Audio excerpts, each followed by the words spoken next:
September 8th, 2013. The time is 5:53 a.m. Eastern Standard Time. Breaking news: lingering doubts over Syria gas attack evidence in Beirut. This is coming out of AP News. The U.S. government insists it has the intelligence to prove it, but the American public has yet to see a single piece of concrete evidence. No satellite imagery, no transcripts of Syrian military communications connecting the government or President Bashar Assad to the alleged chemical weapons attack last month that killed hundreds of people. In the absence of such evidence, Damascus and its ally Russia have aggressively pushed another scenario that rebels carried out the August 21st chemical attack. Neither has produced evidence for the case either. That's left more questions than answers as the U.S. threatens a possible military strike. The early morning assault in a rebel held Damascus suburb known as Ghouta was said to be the deadliest chemical weapon attack in Syria's 2.5 year civil war. Survivors' accounts, photographs of many of the dead wrapped peacefully in white sheets, and dozens of videos showing victims in spasm and grasping for breath shocked the world and moved President Obama to call for action because the use of chemical weapons crossed the red line he had drawn a year earlier. Yes, 1 week after Secretary of State John Kerry outlined the case against Assad, Americans, at least those without access to classified reports, haven't seen a shred of this proof. There is an open source evidence that provides clues about the attack, including videos of the rockets that analysts believe were likely used. U.S. officials on Saturday released a compilation of videos showing victims, including children, exhibiting what appeared to be symptoms of nerve gas poisoning. Some experts think the size of the strike and the amount of toxic chemicals that appear to have been delivered make it doubtful that the rebels could have carried it out.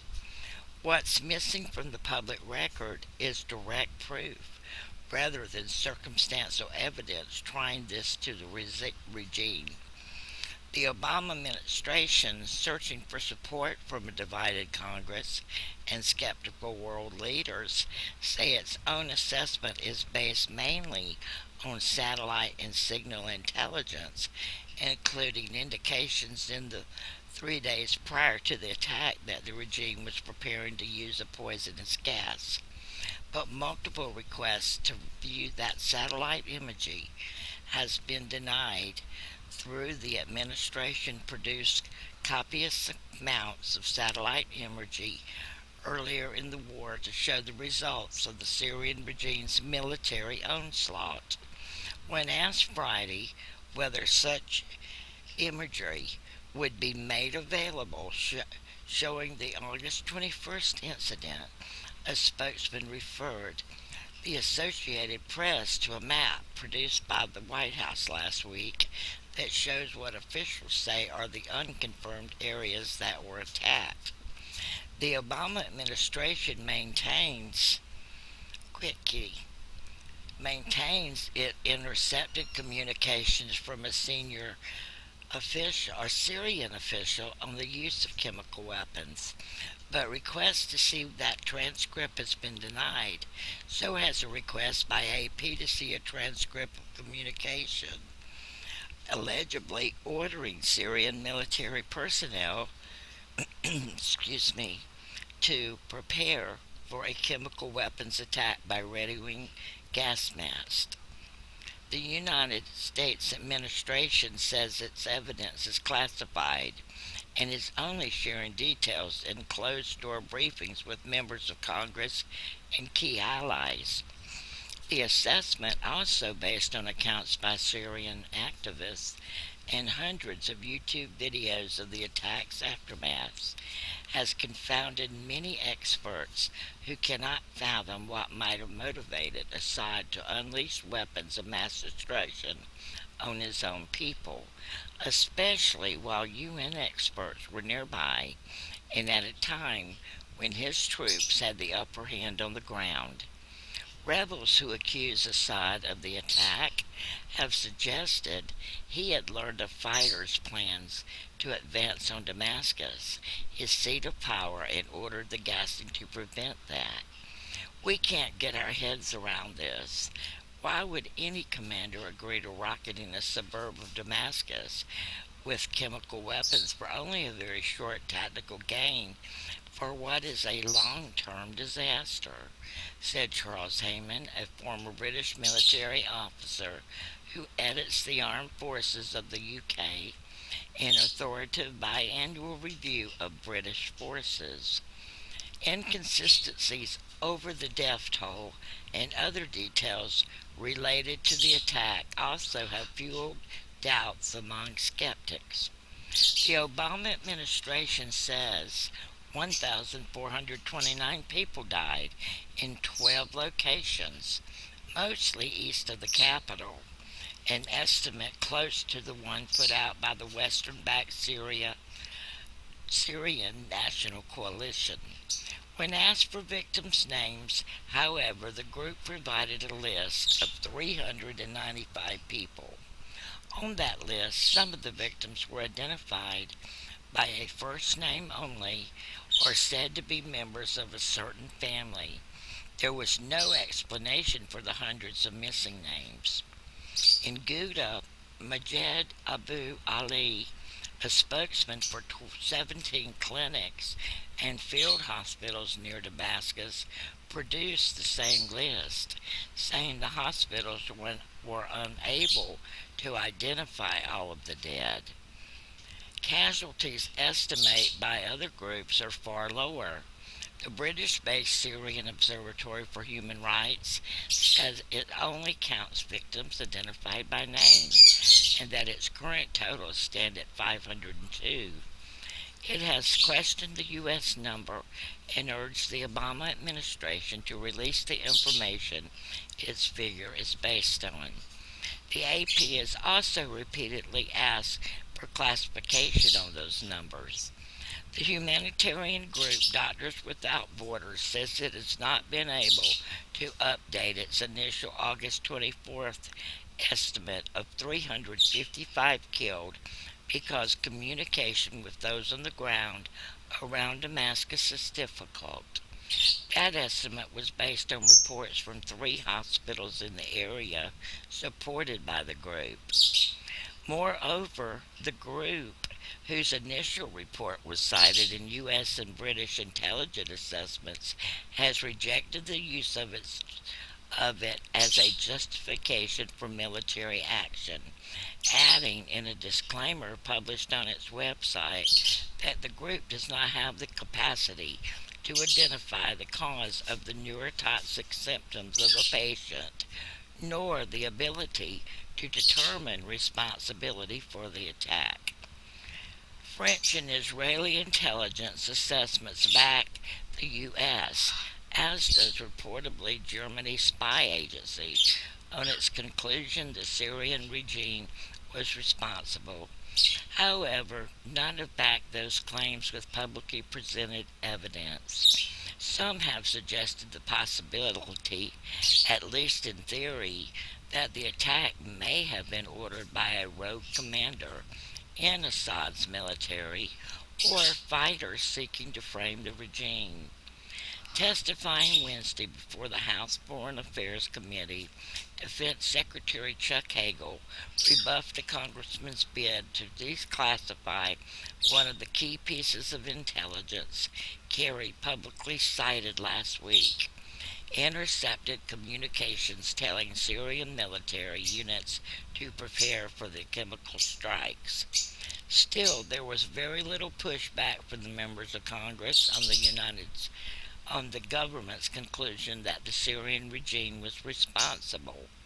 Senator Dianne Feinstein of California said the intelligence was very compelling and that senators have had more access to classified information on Syria than they've had on anything in her 2 decades in the Senate. Asked if that was enough to merit a U.S. military reaction, she said, "Yes, it's enough for me. I think the prohibition on chemical weapons is well founded." But Hisham Jabbar, a retired Lebanese army general who closely follows Syria's war, said it would be political suicide for the regime to commit such an act given Obama's warning. He also questioned U.S. assertions that the Syrian rebel fighters could not have launched sophisticated chemical weapons. He said that some among the estimated 70,000 defectors from the Syrian military, many of them now fighting for the opposition, could have been trained to use them. It is conceivable that one or more know how to fix a rocket or artillery shell with the chemical agent, said Jabbar, excuse me, who also heads the Beirut based Middle East Center for Studies and Political Research. He claims Syrian insurgents have acquired chemical weapons brought from tribes in Libya after the fall of dictator Muammar Gaddafi through Saudi interlocutors.